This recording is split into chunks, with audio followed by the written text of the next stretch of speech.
in essence, the OCS is about supply.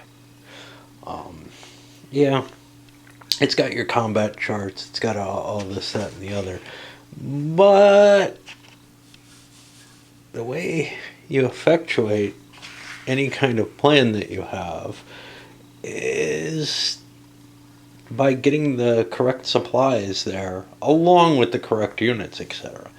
And most games don't go into this kind of detail of supply, like I hinted. Desert Fox comes close to this. I assume that beasts like Campaign North Africa go into plenty of detail on supplies. The idea here was to get the main flow of the supply, the idea of actually transporting the goods into place where they're needed, to be directly represented, unlike in Desert Fox, and unlike in any abstractions that you have, like your old operational style games, going back to the Stalingrad up there from Avalon Hill, where it's just, hey, can you trace a line? Yeah, sure. So this game becomes all about that. Now, and that's why we held off and called the break there. Now, I've already described the points and how the counters are used for supply. In order to transport it, you can haul it around in your vehicles, just like you can haul around regimental equivalents, right? The one restriction that they put in place is no leapfrogging. You can't drive supplies in one truck, drop them off, pick them up in another. If the supplies have been unloaded, you can't move them again. You can't load them if they've been unloaded already. Now, supply points are used for a number of things, and there's some abstraction in place. You don't worry about the different types of supply, ammo, food, water, that you do in really retentive systems. Instead, you'll be using those same counters for most of this. And you'll be using the same general mechanisms in play as well. So, first of all, you can direct draw. If you're within 5 movement points of a dump, you can grab supplies out of it for whatever you need, as long as it's a friendly dump. There is a general rule here, though. That 5 movement points is 5 movement points plus a hex, actually. In any supply situation, you get a hex for free, and it can be over impassable terrain.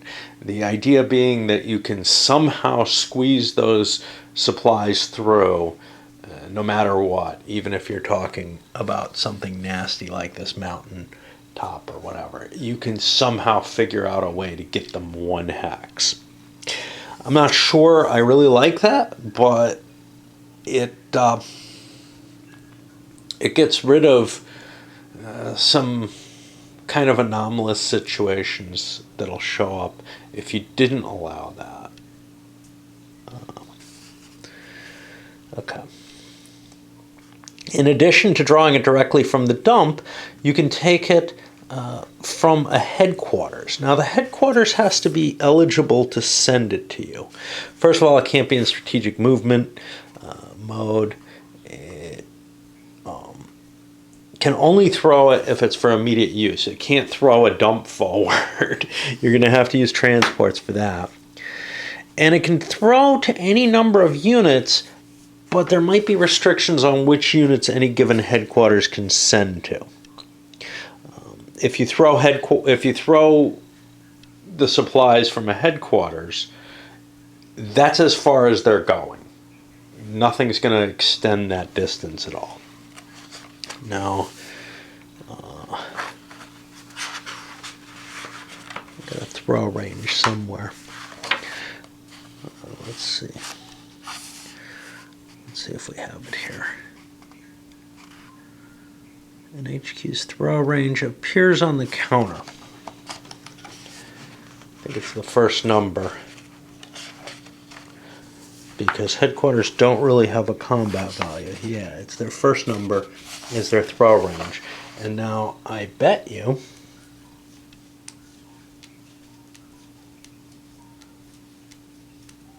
if we look at one of these, it gets smaller as it's a mobile headquarters. So, if it's settled into the area and has its supply routes all charted out properly, it has a larger range. And that range is going to be in movement points. Normally those will be truck movement points, but in some cases they fall to leg movement points. Let me see.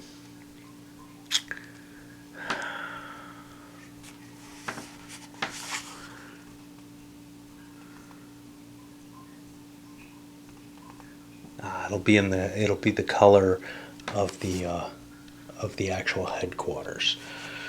Because in Burma, for example, you have units that are meant to be operating in the jungles and mountains, and they're foot units. They don't have a truck aspect to them. Okay.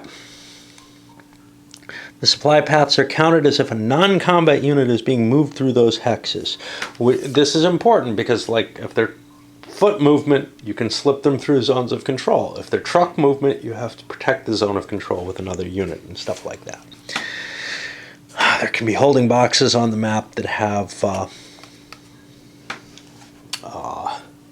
unlimited supply possibly, or maybe a stack of supply.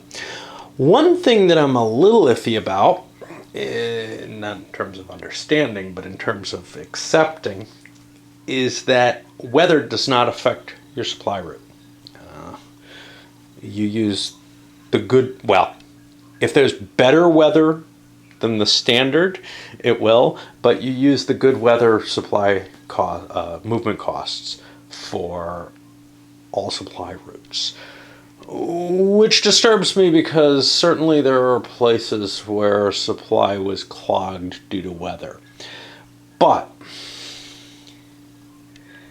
most of these routes, when you're counting spaces for supply points, you're generally talking about very local supply. Would that still be a problem? Yeah, it might be. You're going to have to pay those excess costs, though, to move the supply across a long distance. So something like the Burma Road is accounted for in the game. The question is, what about close range supply? Well, what that would mean is you'd have to move the headquarters the headquarters would have sort of a natural range, right? And you'd have to move that as the weather changed, or else move your line. And that historically wouldn't happen. So I think that's the reason for preventing that, so you don't have little dances. Hey, it's raining, we got to move closer to the front. Okay, when do you need supply? So you need combat supply when you engage in combat. And you need to be able to draw it through one of those means. If you can't draw it from the map, you can use your internal stocks. You can't use them otherwise. After you use the internal stocks in a combat, you mark the thing low. Second time, you mark it exhausted, and then it will not have internal stocks. More than that, as soon as you're kind of capable of refurbishing the internal stocks, you're going to have to buy them back, and they're actually expensive. I believe they cost you essentially twice the cost of what it would have cost you to supply it immediately. That's just because, the supply sergeant is skimming off the top. All right. For fuel. So if you have tracked or truck movement capable units, they can't spend any movement points unless they pay fuel. Fuel have to be paid in full in order to move you in one hex in general. Fuel is not needed for anything other than track and truck vehicles, units. They can do everything else, including advancing after combat, but they can't overrun because they'd have to move in order to get into that hex. Like, they'd have to be paying the movement points to enter that hex, at least in terms of conceptually. Okay, so there's specific rules as to what the supply costs can be. So for an entire multi-unit formation, it costs 1 full supply point. And there's restrictions on where they can draw it from. They all have to draw it from the same source. So either the same dump or the same headquarters. And if they don't, the other units have to pay individually as separate units. Now, some games, and this one is not one of them, have formation counters which indicate whether or not something's fueled. We have individual fuel counters here that we can slap down on a headquarters or in the general vicinity of a formation. We'll see how that happens when we get to reluctant enemies itself. You can pay 1 supply point for a headquarters, and that headquarters fuels itself and any independent units within its throw range. Independent units without a formation, essentially.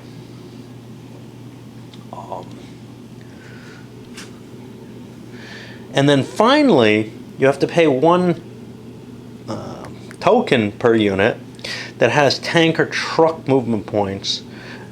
This will only last for the current impulse. So when you mark something with one of these fuel markers, or you flip a formation counter over, that's good for the turn.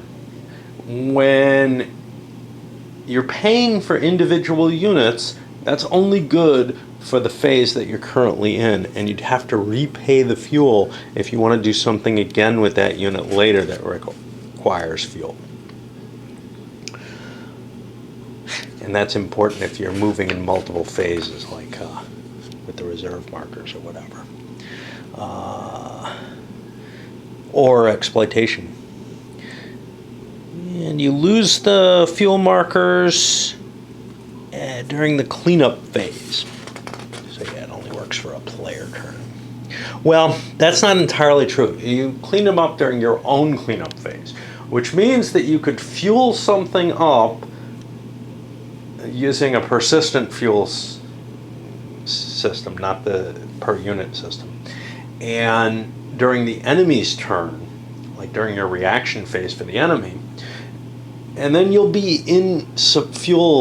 fueled up during your own turn, which is, again, kind of a little weird, but whatever. You cannot use internal stocks in any way for fuel. All right. Now, during your supply phase, you have to see whether or not you're in sort of a general supply. And you're able to trace this back to basically a communications route, much like you have in many other games. But if you can't make that, you're allowed to eat off the map, which means not just foraging, or not foraging, but rather tracing to a supply dump or other source that you would be able to take combat supply from, for example, and actually paying markers off the map to survive. Okay, so getting rid of the eating off the map. A map edge is a railroad hex that allows reinforcements in anything defined in the game. It's a detrainable hex, which is going to be a railroad hex that contains basically a village, town, city, etc. It could also include an engineer-capable headquarters. Most of them are. And then you can trace back to an ultimate supply source using the rails there. And it could also be a hex containing an extender. Now again, we're not going to have these in Reluctant Enemies. It's a weird game. But you can flip your transport vehicles into extenders by collecting up, say, I think it's five supply points worth of them. And then they become a source of trace supply for your forces. Now, they're able to extend from one of these other factors, like a detrainable hex, and you can be as many movement points as they say. For example, this will be 20 truck movement points away from one of those sources, and then it becomes kind of a center from which you can trace your own supply to. Now, how far can you trace yourself to the supply source? I think that's the 5 again, but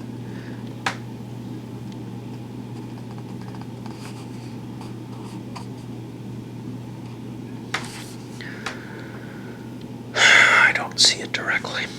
All right. We talked about the eating off the map, where you're able to, if you can't get trace supply, you're able to eat counters off the board. If you can't make either, you'll be marked out of supply. And it'll be this kind of marker here. And then you'll have to roll for attrition during your supply phase.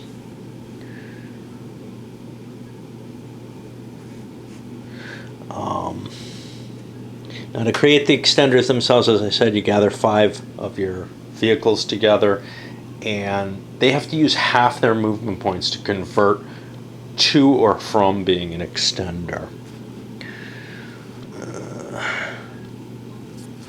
All right.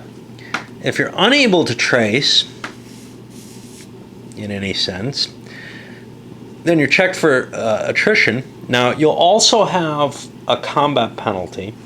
So remember, you'd be halved defending if you're out of combat supply.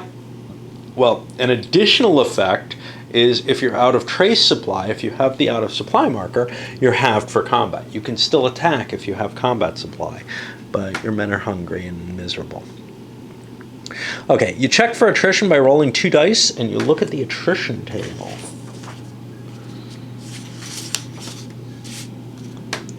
And you compare the action rating to the die roll range, and you see how many steps you're going to lose in a stack.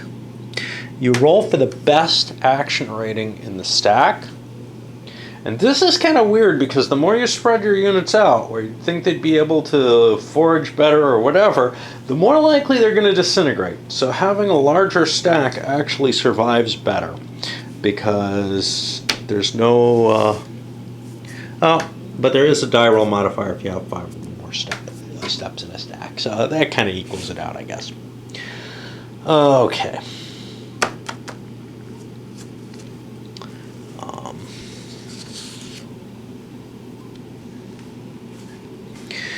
All right. Now there's a breakout segment in the sequence of play. I remember mentioning this briefly. It's here at the beginning of your movement, basically. Any combat units only that cannot that are out of trace supply and they have a printed movement allowance of 1 or more can attempt breakout.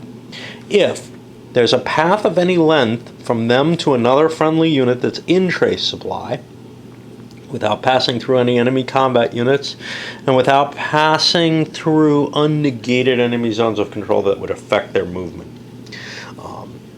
And the unit attempting breakout must be within 15 hexes of a friendly combat unit that's in trace supply. This is a straight line count here, and this can go through enemy units. It's got to meet both those conditions, i.e. a path of any length, and then within 15 hexes. And they don't have to be the same unit, actually. Then on the first turn a unit finds itself out of trace supply, and this doesn't count eating off the map, that counts as being in supply. The restrictions of A and B are waived. The success chance is improved by a +1 die roll modifier, and transport points also have the option to break out. So the first turn things look grim, you're out of trace supply, you have an opportunity to try to break out no matter what. This is a voluntary option, and you roll a die. On a 1 through 4, you fail and you die. On a 5 or a 6, you succeed. You're removed from the map, and you return as a reinforcement. And each unit that breaks out gets another die roll to see how many turns it takes before it can reform as a useful unit again. again, this is obviously, if you've got a way of getting people out of there, you want to get them out of there through other means. This is an expensive way to get things out because you're going to lose 2/3 of your units this way. Non-combat units don't take supply or fuel. Headquarters need trace supply and fuel and combat supply just like anything else. Aircraft don't need supply, but the air bases they're on will need supply in order to refit the airplanes and recycle them for use. Ships don't take supply. Okay. A little bit more talk about internal stocks, but I need to swap batteries. I talked most about the internal stocks, but I forgot, or I didn't have the direct discussion on the recovery. Recovering from low costs 2 tokens per unit or RE, whichever cost is more. Now, to have gotten to that point, you basically spent 1 token worth of stocks, or even less. It's possible you spent less than that, or would have spent less than that. For example, if you're defending and you don't have stocks, all the units that are defending go on to low supply, and now to recuperate something that would have cost you 2 Ts to begin with might cost you several times 2 Ts for each unit, 1 for each unit that you have involved. Well, 1 times 2 T. You can't mix internal stock. You can mix internal stock and on-map supply to meet combat needs. So if you can pay for some set of the units for combat supply, other units that weren't paid for can get their supplies internally, and they get the markers for that. And then they give an interesting example, which is a little weird, which is okay. Well, for one thing, what's kind of weird is if you're defending with, say, 3 REs, the player has 1 T. It says defend. If the player has 1 token of on-map supply available, the on-map 1 token can be used to pay for 1 unit. Now, this doesn't directly follow from that, and so that's kind of a weird little example, because if 1 unit was defending, I think it pays 2 Ts. Unless I'm missing something. Maybe there's an exemption for combat supply where you pay 2 or the number of REs, whichever is more. No, whichever is less. Now, a multi-step counter might have to pay more supplies, more than just one talent or token in supplies, and if there's some on-map supply available but not enough to fulfill that multi-step counter, it eats that count. It eats those supplies in addition to being marked low supply. Okay, you're allowed to try to blow dumps that you own, and you make a die roll and see what percentage you destroy. And this is done, I think, during your movement. You can do it with your garrison. Yeah, during your movement segments of movement, reaction, or exploitation. If the attacker moves into it, they roll on the capture table. We mentioned this.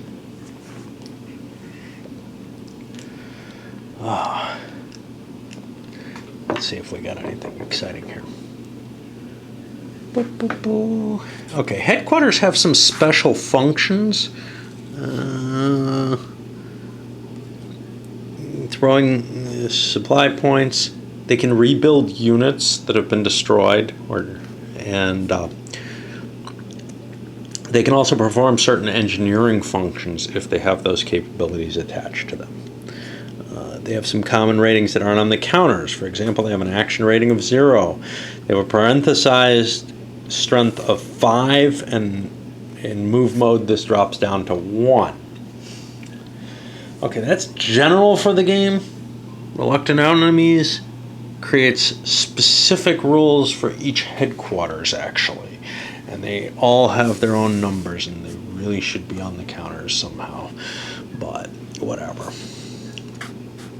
Because they go line by line, just describing each headquarters' abilities.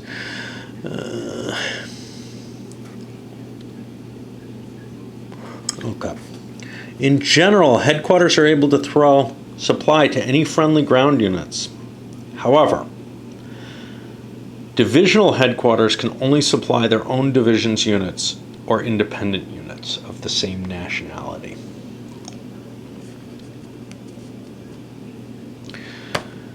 Transport points can move, pause to use some of its load, and then move further in the same phase. While pausing, the carried supply points can pay for all kinds of fueling and construction repair. Okay, so this is a little incorrect. In particular, a headquarters cannot throw fuel at both the beginning. It can throw fuel at one of the beginning or end of its movement, and that's it. So this kind of gives an impression that's a little different from that. Transport points don't need supplies themselves. A bunch of transports can carry a bunch of supply. Basically, they have equal values.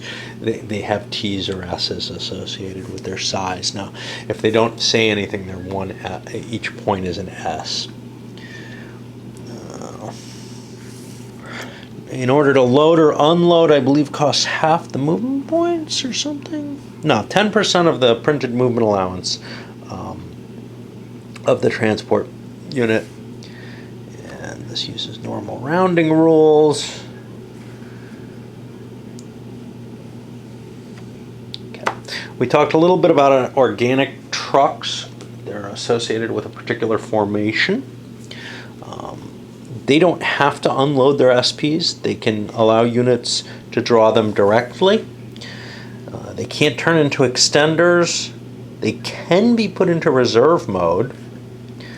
And they can tag along with a retreat, something that the normal trucks can't do. They get captured.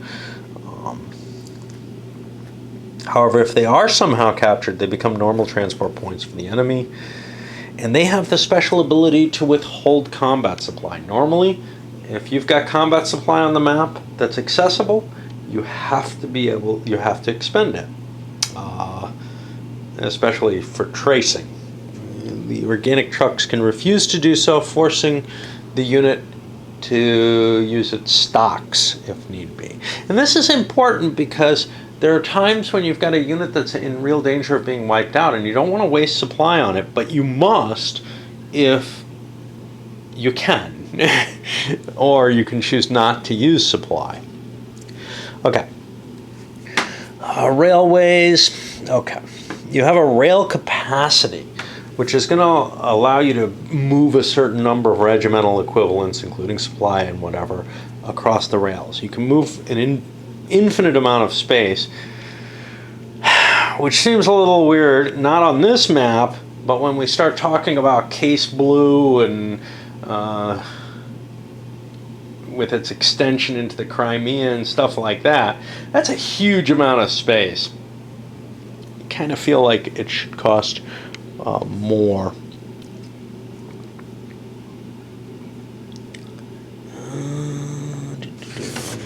Something about ports here, actually, I think. Okay. So, there are multiple types of railways which are not shown here, but there's ones that are single track and multi-track.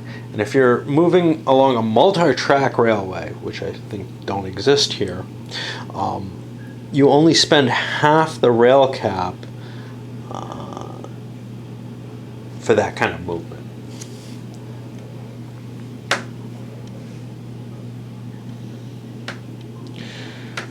To entrain, you have to be in a trainable railway hex, which is basically one with something important in it, either a town type thing or a headquarters that has the capability. Then you follow the rail hexes. You can't enter an enemy zone of control, or an enemy combat unit.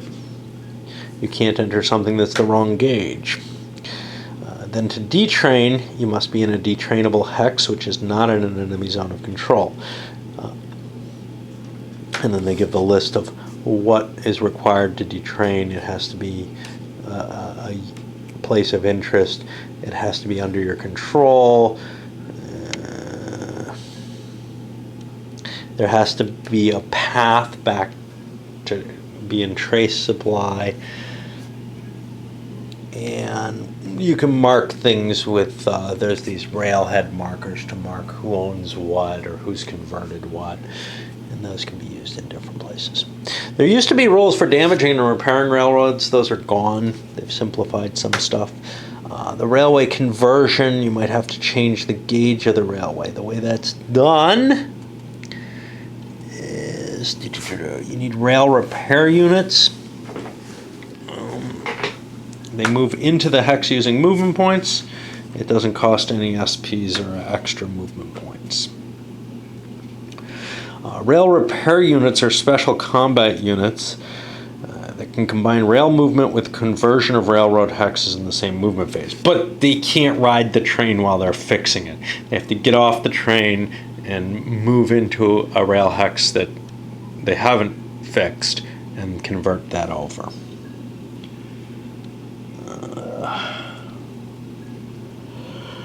They can train or detrain in any railway hex. Converting gauge, they must be in combat mode or else in disorganized combat mode, and they can convert up to 4 hexes during the movement phase.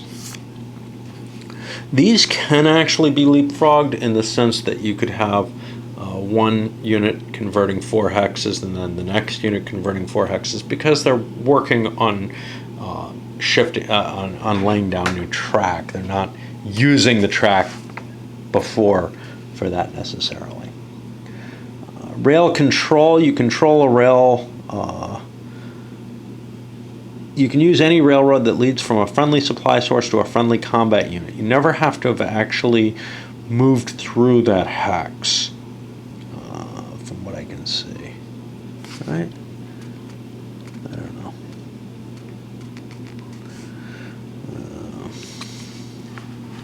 Yeah, that's what they're talking about here.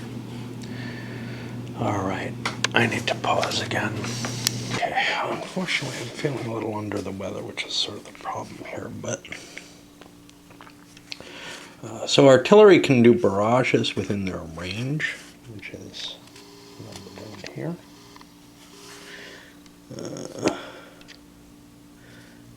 And...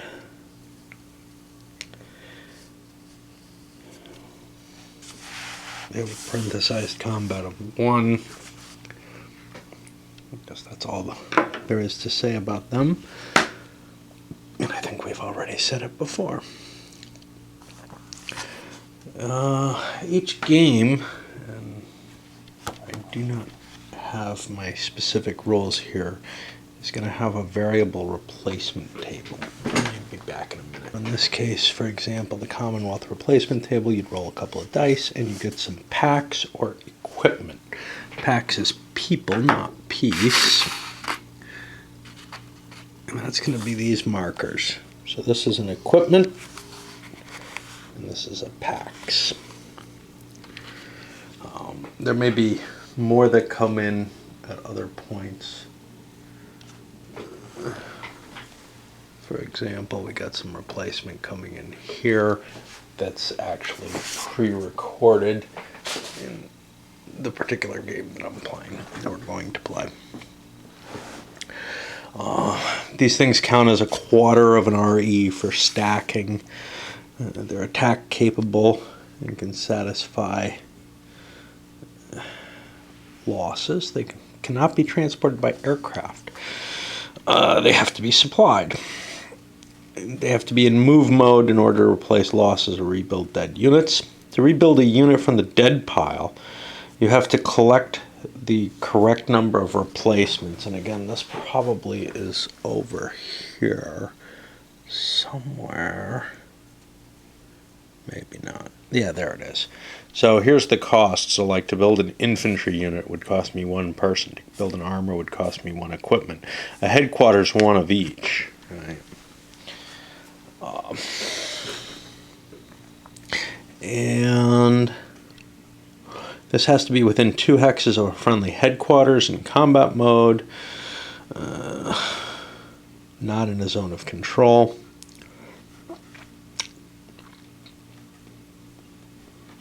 And you can rebuild, that'll rebuild a step. Some units have a yellow dot behind their action rating. I don't know if we have any here.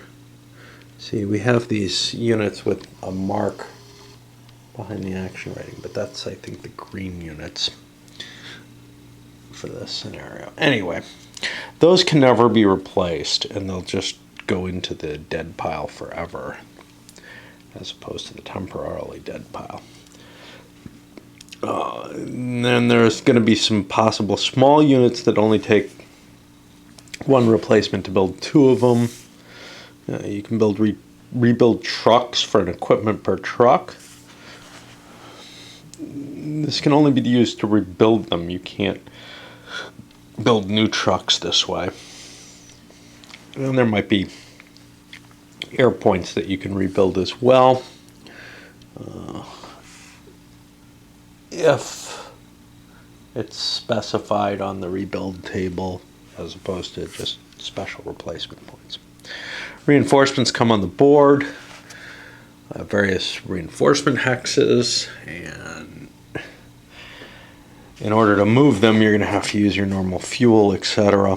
Some units have a formation marker, which could be an off-map representation of the unit. I don't think we have any here other than the headquarters, which are not that.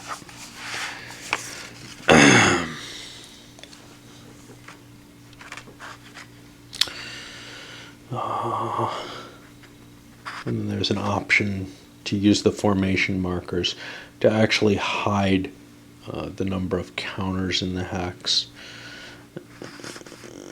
But you can't use these things as dummies or anything like that. They have to have a real unit in them. Okay, engineers. So there's 2 kinds of engineers available in the game. Regular engineering units and then headquarters that have engineering capabilities. And that'll be in the specifics.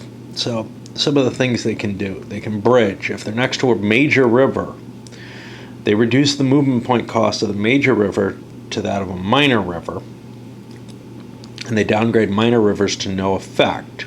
This isn't going to cost you anything, but you can't use this to do an overrun, and it doesn't get rid of the defensive benefit, if any, of the river, depending on the defender's choices. If the engineer unit stops being capable, i.e. they're not in combat mode or something, then, or disordered combat mode, that works too, then the bridge goes away. With one exception, the engineer can go into movement mode and cross its own bridge at the special cost. Headquarters units that are capable are able to treat themselves as a railway debark or disembarking spot. Engineer-capable units that don't move can build something within 2 hexes. Now, the build something includes repair work as well. It can be used to upgrade airfields, to repair them, to repair ports, and to build, in some cases, hedgehogs. Now, there's an optional rule that makes it so that you can't use, well, we'll see. Hedgehogs actually can be built by anything, but there's an optional rule that makes hedgehogs harder to build, impossible to build above level 1 unless you have an engineer available. And the engineers get to build them for free, which is a little different. If you have a couple of units that are identical, you can combine the steps in them into one unit, and there's specifics as to what happens if they're from different formations. Okay, let's talk about airplanes. Yeah, this is another major section to the rules. Airplanes, aircraft are active, and they're marked that way by being put on top of the airfield. So for example, here's an airfield here. Any air units on top of it would be active. Any underneath it are in the same hex, but are inactive. They've either been used or not refueled or whatever. There's different types of planes here. Fighters, which might be able to barrage, but also they're the only planes that can actually do offensive combat or interception. And they create a patrol zone, a radius around where they're based.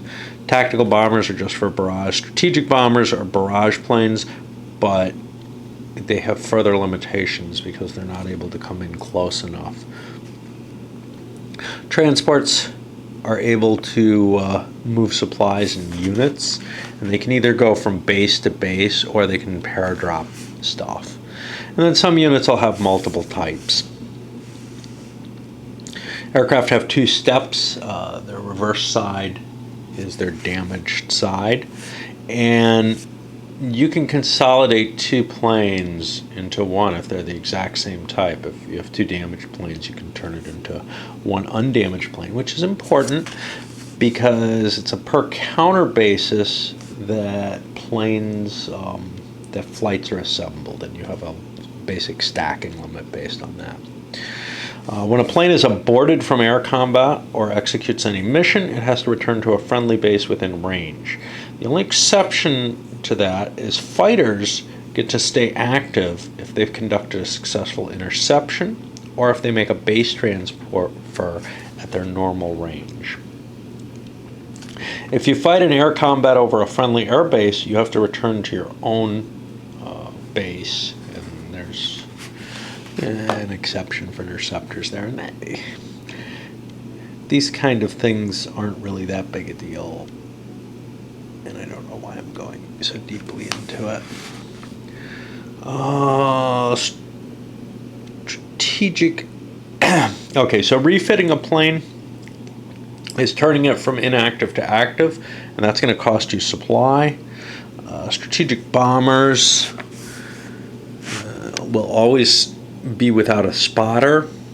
They can't do hip shoots, and they never receive the short range from their base bonus in shifting, which I think we discussed in the barrage.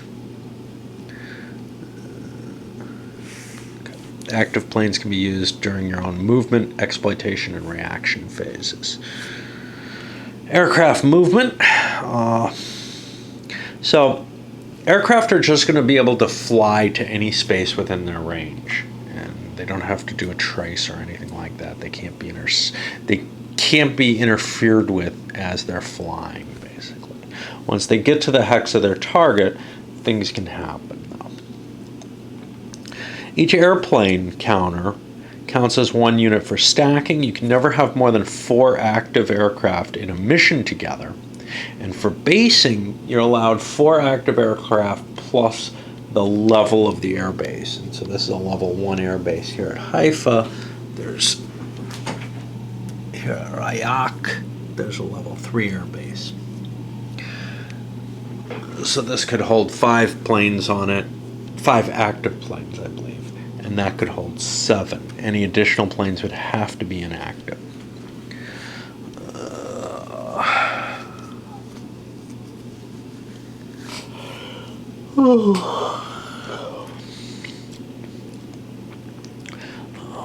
There's a special rule when an air combat is initiated. Either player's got the ability to abort all but one of their active aircraft in the hex so that they're not forced to fight with them. If they don't do it here, they're going to have to fight with those planes and or continue their mission or whatever if pushed that far. You strongly outnumber your opponent, you might feel safe leaving excess planes there. Aircraft normally move from their base. Yeah. Okay, so here are the different air missions. Interception, when an enemy is performing an air mission, you're allowed to jump in with your own fighters and try to intercept against them. A fighter sweep is an operation where you send a fighter out to go hunt down enemy planes that are presumably in their base and do air-to-air combat with them. A barrage, this is an attempt to do an artillery barrage, but from air power. A hip shoot is just like a barrage with some small exceptions. It's done during movement instead of barrage segments. You can hit the same hex again and again and again.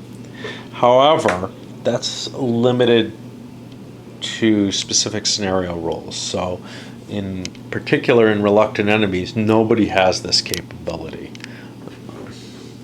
Train busting. This is an attempt to bust up and perform. So this is a combination of what used to be train busting and interdiction. And basically you can knock out a railway or hinder a railway, and you can also hinder normal movement within a certain radius, 1 hex, of the train busting markers. And there's little markers, I think, on the back of the choo-choos that show this. Air transport, airdrop, you can move strength points or supply points. Base transport, you try to move your plane to another base. You're allowed to fly any number of non-barrage missions to the same hex again and again, which means like a fighter sweep, if you fail with the first fighter to knock out all the enemy's fighters, you can send another one in. So here's the general sequence for an air mission. First, you declare what the mission is. You move the plane or planes to the mission hex. You resolve an air combat if there's going to be one there, if both players have planes in the hex. Somebody's got to have attack-capable planes. Otherwise, they ignore each other. If there's an interception, that's resolved at this point. Then you resolve any flak, which is actually using the same sphere that the interception range does. Although certain fixed locations have flak no matter what. And then you resolve the mission itself. If you have parenthesized air combat rating, you cannot be an attacker.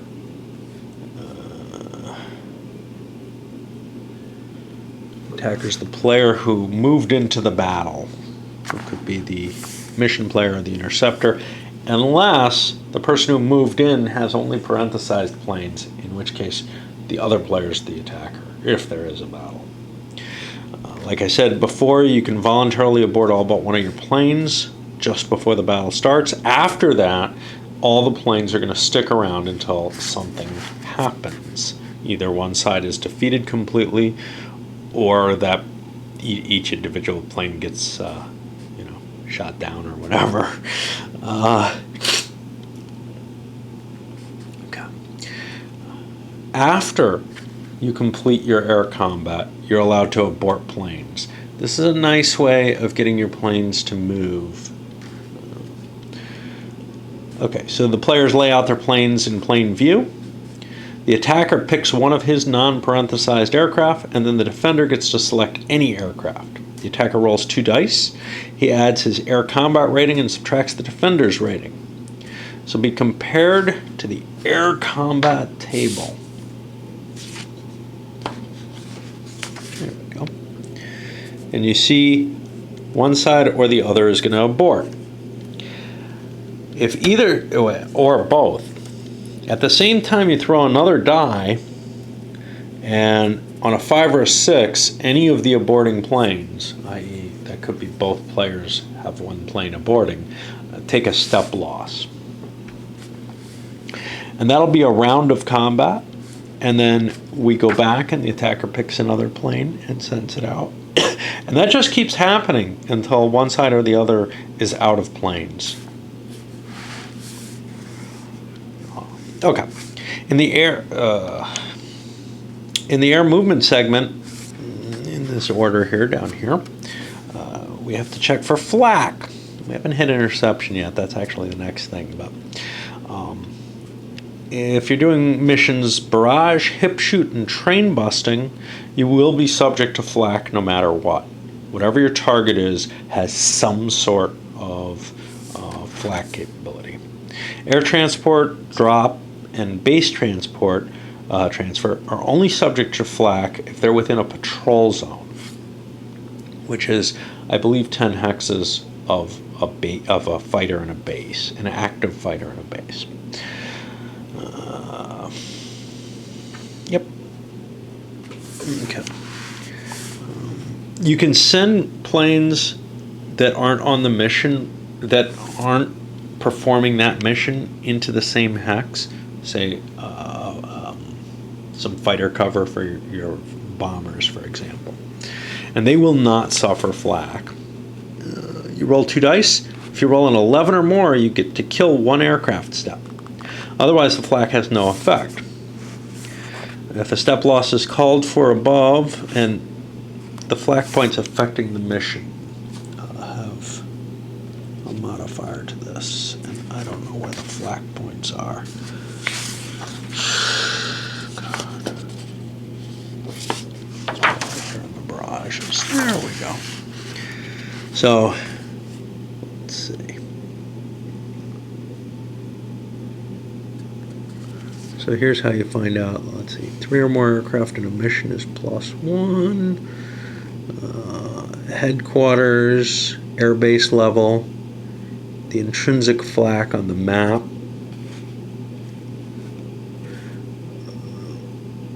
If you're in a PZ and the mission has a fighter, no fighters, or if it's doing train busting, you get these additional modifiers. And those are to what? Those are to the die roll. And then you'll randomly determine which plane takes that loss, if there is one. If the cargo, if the planes don't have enough room for the additional cargo, for all the cargo that they're carrying, then you will randomly lose cargo as well. Okay, how about interception? If a mission is subject to flak, it's subject to interception, and only if the enemy mission hex is in a patrol zone. The player can intercept with 1 active fighter, never more, which has a patrol zone into the mission hex, i.e. 10 hexes. You don't have to do this. Weather will not prevent an interception mission. The idea being, maybe the map is divided up into weather zones. If you're in a bad weather area, you'll still be able to intercept into a good weather area.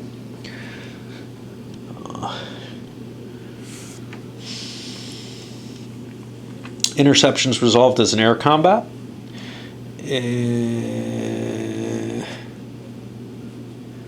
The intercepting fighter is handled specially after the combat. If the interception is aborted, it becomes inactive at the base from which it came.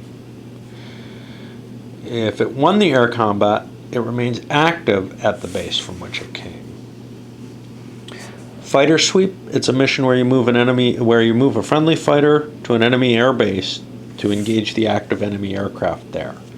Now, you don't have to be sweeping fighters. You could be sweeping bombers this way.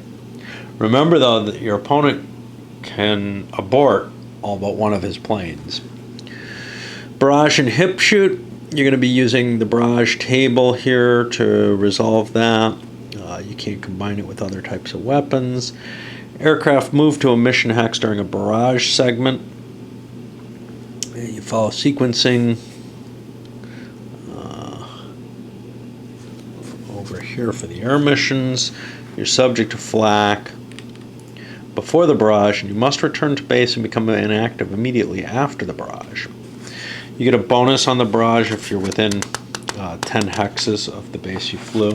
There's an optional rule to give a penalty if you're more than half the range from the plane. We certainly will not be playing that here because everybody's got unlimited range. Hip shoots are just like a barrage, except you can hit the same hex again and again. It can only be a single aircraft. We won't be doing these. And you need a spotter that has either finished movement or has not begun moving. And you can use any type of barrage, i.e. except for train busting. Train busting, you can do this 1 per hex.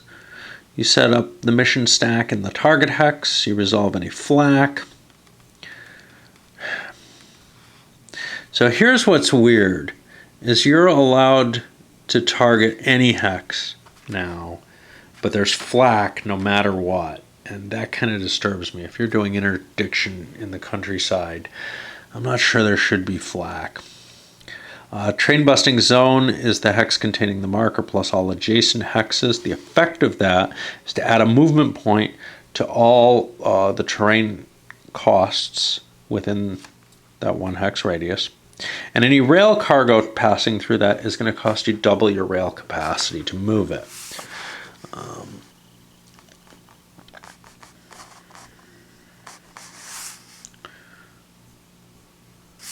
Train busting markers will be removed in the enemy player's next cleanup phase, and their effects are continuous until then.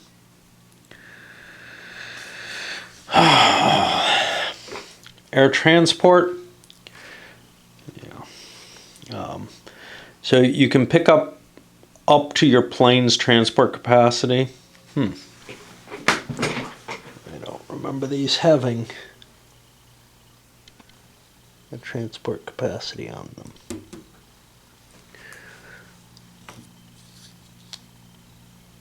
See, here's a T, and I do not see a transport capacity on that thing. Maybe it's the 6 there, huh?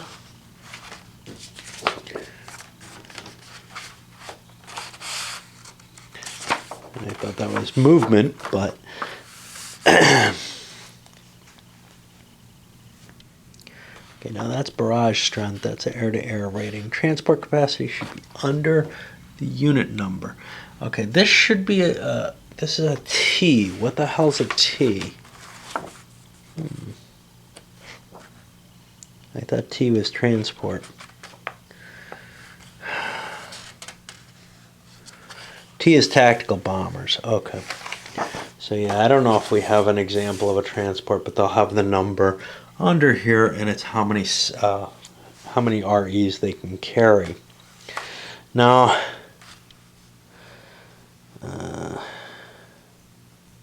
if you have units with a half transport capacity, quite often they're only going to be able to move units by combining with other planes to do so.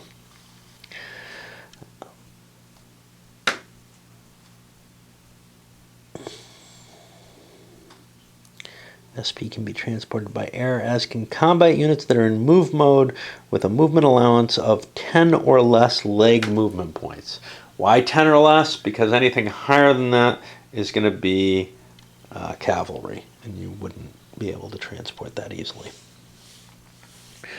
Combat units can move half their movement point when they're carried.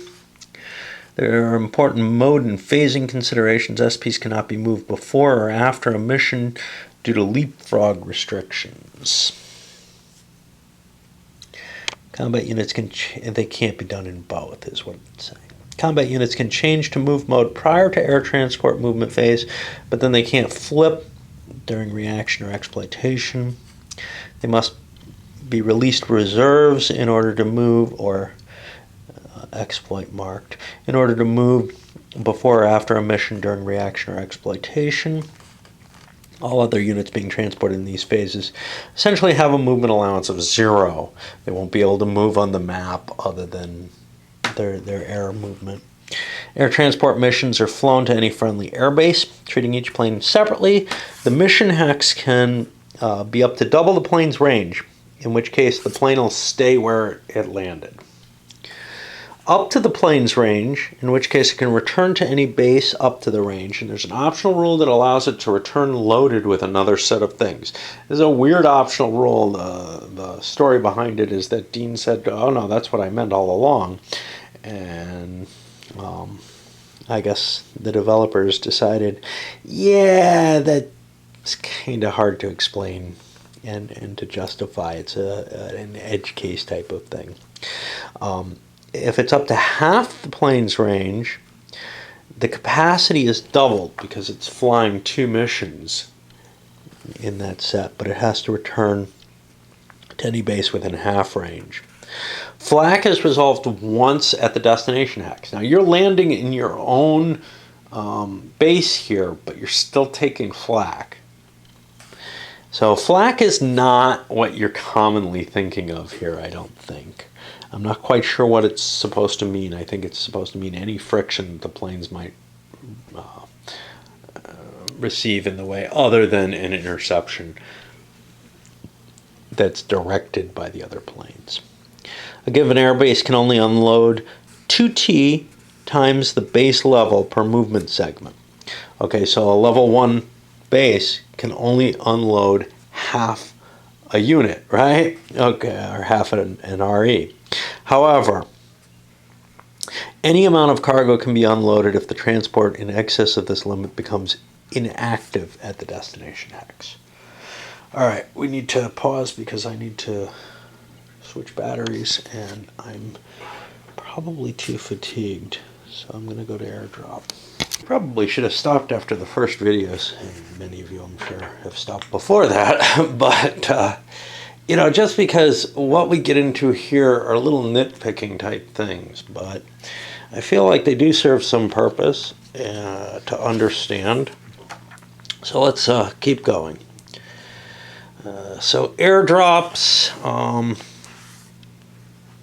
in order to do an airdrop, you have to plan them at least, 2 turns in advance or something like that? And you have to write that down.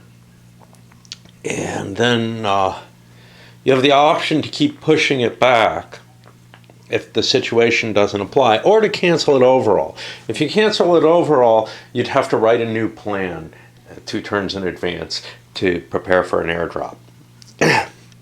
The plan is just the hex they're going to, the units that are committed, etc. In order to actually make the airdrop, there's an air transport success table, which determines you look at the terrain type, how cluttered it is, and the drop method you have, and you roll a couple of dice to see if you fail. Now what happens if you fail isn't specified there.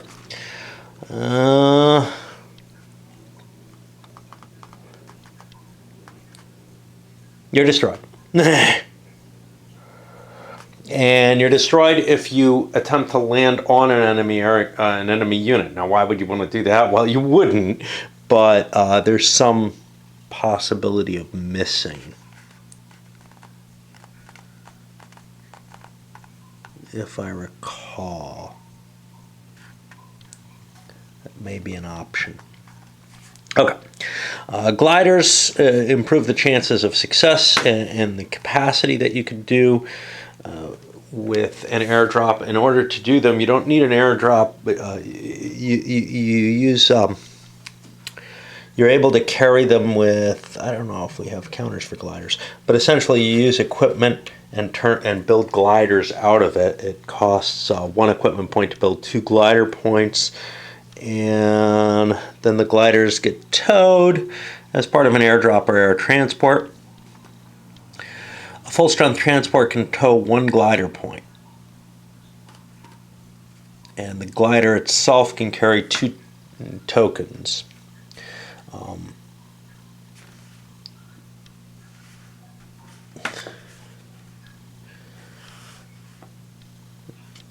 Gliders can land at an airbase without counting against the airbase capacity.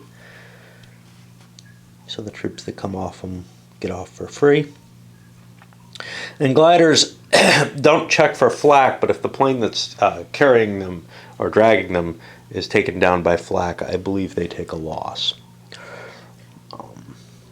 There are some games that have integral gliders which can't be used in the same way as I just expressed. Case Blue is apparently one of them. I've never seen them. So you can double your range moving to another base. You don't have to take another mission. Now, this is something you don't really have to do, though. You could take like a barrage mission halfway between the two bases you want to transfer between, and that way you can get something done as you do the transfer. Sometimes that doesn't work out for you, though.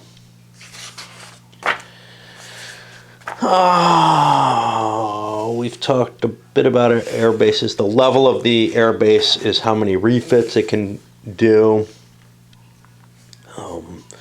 It also is how many planes can be active on it. The refitting costs you supply points to do. Some games have airstrips, which are below a level 1 air base, and essentially they work out a little weaker. That's all. Okay, you can start trashing your air bases. If you've captured one, you can dig it up and wreck it by 1 level per turn with military units in place. You have the option of using these to track your air units. Probably a good idea in games especially where there's significant air power. There's a fair amount in this, so I may end up drawing something like that up. Whether you roll a die on a chart, it has effects that are listed on a per game basis. Okay, navies. So this is the first time I'm going to be facing navies in a game, but I'm going to be facing a kind of limited use of the Navy. Ships don't have any supply requirements for the most part. They can stack as many ships in a hex as you like. They can generally enter only all sea hexes and friendly ports. Landing craft are allowed to move into a coastal hex, though, in order to support an invasion. The DG markers are used for navies when they take hits. That's going to indicate that they've been weakened and are susceptible to greater damage.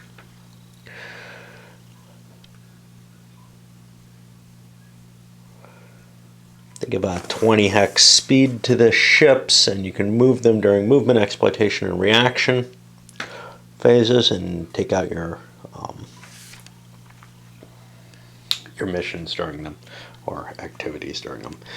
The aircraft carriers, we don't have any in this scenario, but they're going to be obviously carrying planes. They're able to refit the planes. They have a hard limit on how many can even be based there. They can only base aircraft carrier planes there. You're not going to be putting ground-based air there.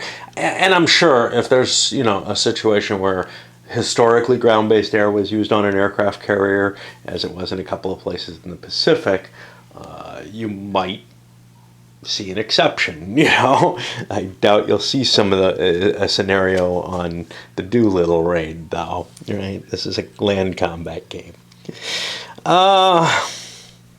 Naval combat. Okay, ships are allowed to barrage once per friendly barrage segment, and they pick a ground or naval target within range. They can fire ship to ship in every available barrage segment.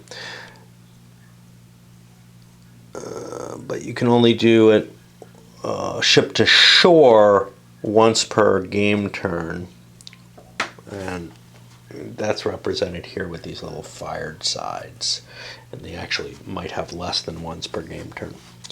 You can fire at ground targets. That'll have a reduced effect. There's a modifier over on the barrage table about that.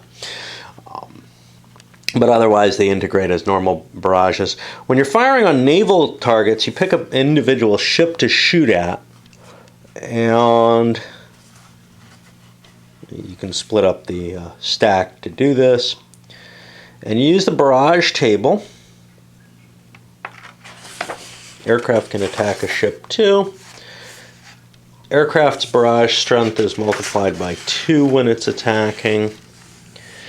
You divide the incoming barrage strength by the target's protection rating. I don't think we have those values on these ships. I think they're trimmed down in terms of what they have. No, we have a protection rating, I think. I think that's that 3 there. Unless it's flak points. Yeah, because you could use ground-based artillery against the ship. Conceivably. Well, no, you can only use coastal artillery. So maybe they can shoot at each other. Okay. I didn't get the feeling they could from the scenario. From the general OCS, you can shoot at enemy ships. Ships are affected by hits and DG. That's got to be range. That's firing range. That's not a protection value. You can't shoot at each other's ships in this scenario. So if you get a point hit, you flip the ship over to its damage side. Again, that doesn't exist here. You're not going to be able to shoot at ships and reluctant enemies. And a second hit would sink it. A DG affects the target ship, not the entire hex or any cargo. If a ship's DG'd, a second DG turns into a hit, and it removes the marker. Landing craft, if you hit those, you take a point off the landing craft. They're just like a resource or change. Some planes will have torpedo bombers, which can't be used for anything except attacking ships. Ships have a flak value, which if they have, they may apply against any air barrage. Coastal artillery can fire at ships. That's not just ground-based artillery on the coast. That's actually a type of unit. Okay. You know, it's just so hard when you get down to the back because it's really, these are, you know, situations I'm not planning on using much. I've got one coastal invasion, but I'm not using landing craft or any of that crap in here. It's just abstracted. And only a few OCS games will actually have all these boats and everything playing around in it. And then it's kind of a laundry list of stuff, you know. It's not like the core system type stuff that we see with the land game. However, yeah, this has gone pretty long. So yeah, you've got a lot of specific rules on the landing craft. You've got these duck W's, which are amphibious trucks, essentially. You can drive them in through the water, and then they convert to a ground-based movement. Whenever you make a landing, and we're going to have to do this in the game that I'm playing, you have this ALT. No clue where. Oh, you know what? It's, yeah, I'd have to go in another room to get it. It's in the reluctant enemies bucket, which I'm trying to read the historical information on while I try to psych myself up enough to go through what comes down to this laundry list of shit. Anyway, you roll on this table and see whether or not you make it. Now, if there's an enemy unit there, you have to do a beach assault. But that's at the defender's option. He can let you roll on the ALT if he thinks that'll cause more losses to you. If he does that, his units will automatically be destroyed.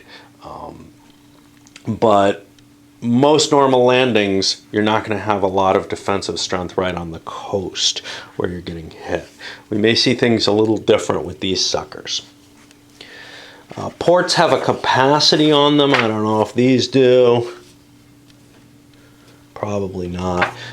For an amount of supply you can ship into them each turn. Well, an amount of stuff you can ship in each turn. It could be units.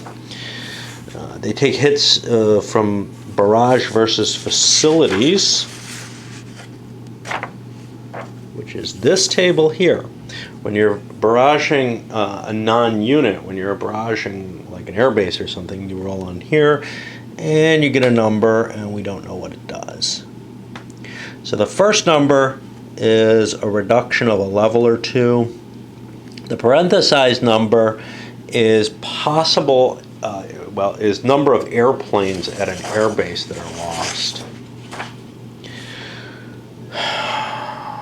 Ships that are in port count as disorganized if you're firing on them. They don't have to recover. What else do we have here? Breakdowns. Okay, so you can pop a breakdown regiment, and again, you can't do it here, off of a multi-step infantry because there aren't any. And basically, you reduce a step, you peel off one of these infantry units, and you can use it. It can be recombined in.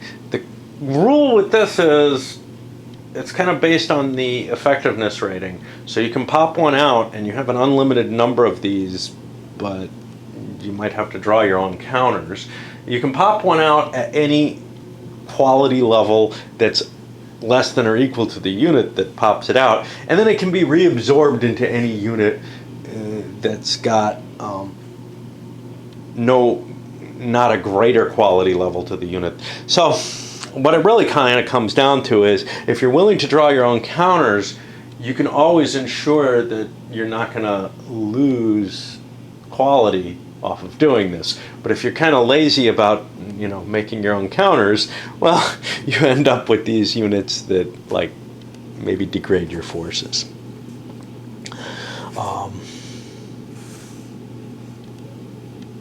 And they count as an RE. They have some combat capability. They're combat capable units. So then we come to the options, and I'll briefly go over these. Well, one is recon. For recon units, if you spend a quarter of their movement allowance and 1 T of supply, I'm going to call them talents because, again, I'm very pro-Roman. You're allowed to know the total number of steps and whether there's armor, mech, and anti-tank units in a stack. Because remember, you can't paw through your opponent's stacks. So recon units really don't serve much purpose in the core game. This gives them a little bit to do that's a little different if you want to spend the supply driving around. Proportional strength. The formula for this is strength times current steps divided by printed steps. Basically, you end up with attack and defense values being the same based on how many losses that you have. That significantly changes the effect of damage in the game, and I don't know whether or not I'm for it or not, because there's a significant difference there, and I feel like the idea of a unit losing attack cohesion before it loses defense cohesion makes sense. However, the idea of a unit losing effectiveness proportionally also makes sense. It's just you can't have them both. I'll probably go with the simpler base rules. I'll probably be leaving most of these out. Independent units. In any combat with attacking independent units that don't include a divisional unit, double the attacker's supply cost. I can't really tell you why that's there. The difficulty of getting ammunition stocks to a unit that's not in the normal chain, I just don't know.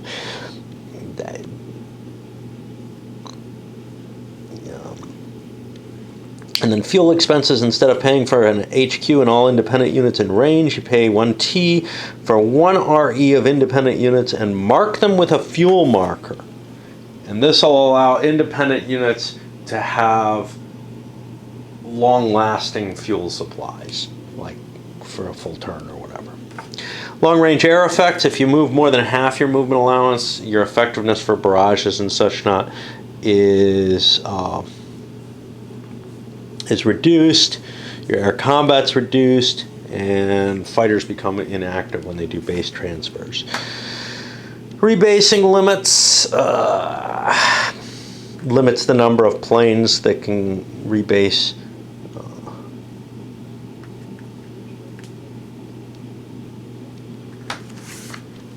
in any particular base. Convention tempo, speed up the game. You want to get to the action a little quicker? Here's a way to do it. I really don't like that idea, but whatever. Revised rebuilds. Okay.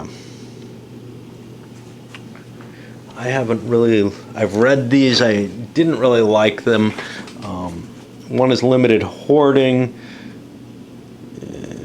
which requires that you use up at least half your packs and equipment points on the turn that you receive them, so that you can't just stockpile these. And if you were trying to do that in a real operation, for the most part, it would be understood that, gee, you're really not like taking many losses. We're not going to send you that many replacements. Easier rebuilding, allow reinforcement replacements to arrive in a hex with any headquarters that's in normal trace supply, rather than coming in at the map edge. One replacement rebuilds. This is an option to make replacements a little bit more effective. You don't pay by the chart. You pay one replacement point to rebuild any step. And the feeling with that was, the reason why that was added is because in some longer campaigns, you have rebuild rates that don't match history, that end up a little too slow. I don't feel like that's really the proper answer, but whatever. It feels like something's wrong in the base system, and it's not that all units should cost the same to rebuild. Here's one that allows you to attack an empty hex if you want to be able to gain, and I've talked about that. Reactive artillery. So this is an interesting one. Artillery that's in combat or move mode will be allowed to fire in the player's reaction phase, even if they're not marked reserve. This doesn't allow them to move in reaction or do anything beyond the normal rules in exploitation. Artillery and hedgehogs can take advantage of this rule. The reason for this, and Rick Van Dyke's not allowed to. Regular OCS player comes to. It's interesting because if you look at the playtesting list here, which is huge, just the names of people who regularly show up at Consim World Expo, and that gives you a picture. There's a fairly, a fair percentage of the people in here are names that I recognize from the expo, and there's a fair proportion of expo players who come here to play OCS or other gamers games. So, although it's getting to be a smaller slice as the convention keeps growing. Let's see. Anti-raider rules. These are things, if people are incapable of paying attention and being able to protect their rear lines easily, these are rules that are there to prevent a small force from cutting your supply line. And they can be pretty extreme. The Godzilla rule. But whatever. Enhanced construction. I like this one. It's not going to affect me in reluctant enemies, but it's the idea that you can't build more than a level 1 hedgehog with regular units. You're going to need an engineer to do the others, and they end up costing more as well, I believe. It's level +1, because you're putting some significant effort in if you're making something more than the kind of entrenchments and sandbags and stuff that a regular unit would put into play. Small ports, yeah, this one I don't get. Port repair costs are reduced to the current port capacity if a port's current capacity is under 1 SP. Okay, so you'd be able to repair a port that is very, very badly damaged a little bit, which you can do anyway, for very little cost. I'm not sure how much sense that makes, because if the damage is truly significant, it's going to be a pretty hefty effect to get even the first levels of repair into play. On the other hand, maybe what it means is, you're putting some makeshift crap out there rather than trying to start repairing the port. But in that case, if you're doing that, I really don't like the idea that it counts towards your later repairs, that it gets you partway there. So I'll probably ignore that one. Enhanced transport, again, this includes the, hey, I can go from location X to location Y carrying stuff, and then from location Y back to location Z, which may not be the same as X, carrying different stuff. I'll have to pay the load and unload costs for each step of the way, but whatever. And it makes sense. Cloak of Night. Ports in an enemy zone of control are no longer shut down for CCAP. Under this option, a player can still ship to or from these ports, but it costs them 4 times the capacity of the stuff they're moving to do so. Strategic column spacing. You can only have 3 regimental equivalents in any given hex when they're doing strategic movement. The idea here being that those kind of formations tend to spread out quite a bit. Strategic direct draw. Units in strategic mode must end movement in a hex where they can receive trace supply versus direct draw, not eating off the map but through headquarters. That is it for the core rules for OCS. Now, over on the game box, I'm going to load this up under reluctant enemies, and I'll try to remember to refer you guys to that whenever I look, whenever I do an intro or if I do one.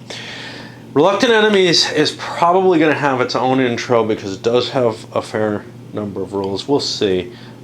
It may be pretty short, but I don't want to go into the game-specific rules and clutter this, especially since this is already taken an hour and a half.